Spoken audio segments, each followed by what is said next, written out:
कस्बा भोकरहेड़ी में आजाद समाज पार्टी द्वारा आयोजित संविदा बचाओ सभा में आजाद समाज पार्टी के राष्ट्रीय अध्यक्ष चंद्रशेखर आजाद ने भाजपा सरकार पर निशाना साधते हुए कहा, भाजपा सरकार बाबा भीमराव अंबेडकर के संविधान को बदलना चाहती है, जिसे आजाद समाज पार्टी कभी नहीं होने देगी। चंद्रशेखर आजाद ने कहा, सरकार में दलितों, मुस्लिमों और गरीबों को दबाने का काम किया जा रहा है, जिसे गरीब बहुजन समाज कभी बर्दाश्त नहीं करेगा। तानाशाही सरकार इस देश में नहीं चलेगी। यह देश बाबा साहब भीमराव अंबेडकर के संविधान के अनुरूप चलेगा।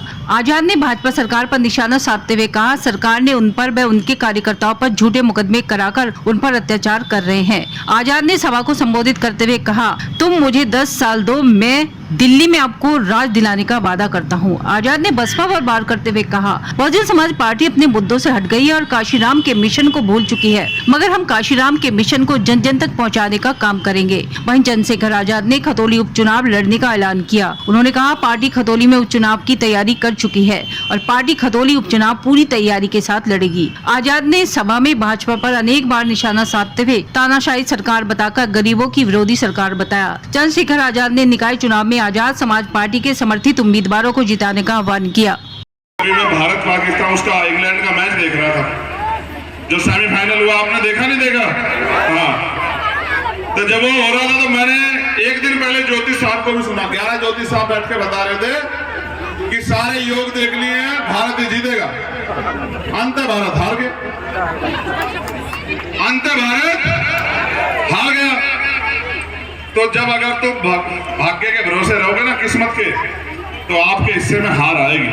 और जिस दिन आप मेहनत करोगे ना, तो आपके हिस्से में जीत आएगी, क्योंकि मेहनत कभी छिपती नहीं है।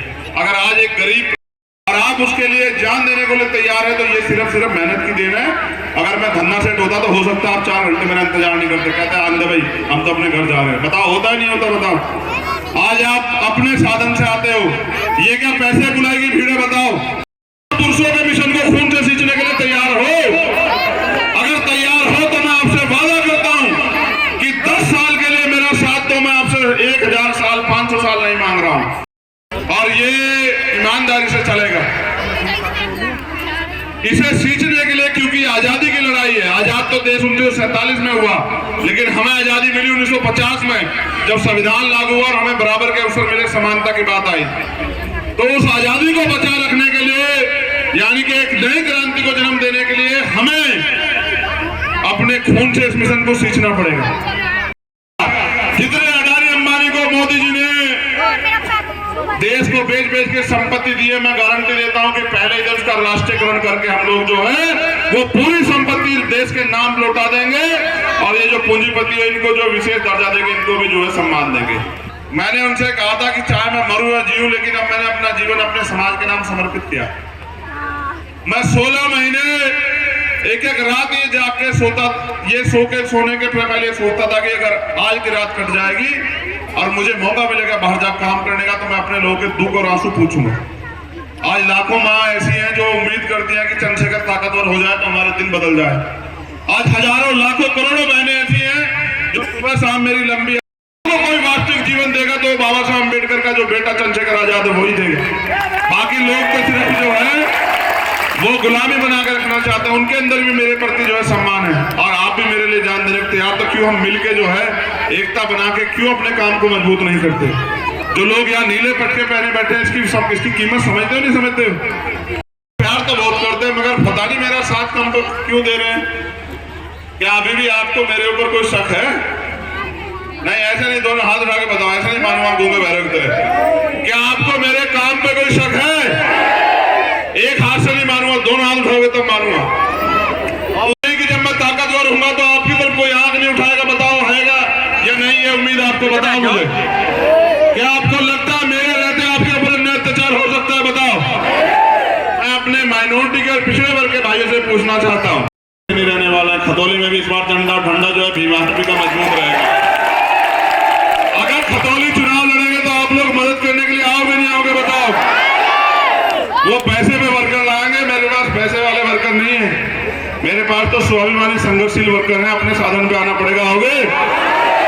अगर गरीब प्रत्याशी आता तो आपको वो रोटी भी नहीं खिलाएगा, अपनी रोटी खा के आओगे नहीं आओगे? बताओ। ऐसा तो नहीं हो तुम तेल की इंतजार करोगे वहां विधानसभा पैदल पैदल घूम के अपने प्रत्याशी के लिए वोट मांगो।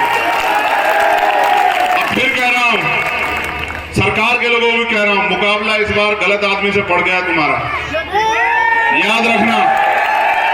पिछले चुनाव में आया था, आपने खूब मुकदमे किए थे, करो मुकदमे। सरकार बदलेगी, सरकार बदलेगी। मैं इन सारे मुकदमों को अपने कार्यकर्ताओं के वापस करवा दूंगा, आप चिंता मत करो। ये सब झूठे मुकदमे हैं, लेकिन याद रखो कि अगर आप सरकार के इशारे पे झूठे मुकदमे दर्ज करोगे तो कानून ये कहता कि कोई अपनी ड्यूटी का दुरुपयोग करे। मैं कल इसकी पूरी जानकारी दूंगा, ठीक है। कल पार्टी ने अपना वो दिया है, मैं फिर फाइनल डिसीजन जो है ना कल अपनी पार्टी के लोगों से बात करके दूंगा। हम अभी तक पार्टी के लोग खतौली चुनाव लड़ रहे हैं, कल पार्टी की फाइनल मीटिंग है, कल पार्टी को करारती करनी है, मुकदमे भी चलेंगे। जेल से डर तो नहीं लगता है मुकदमों से?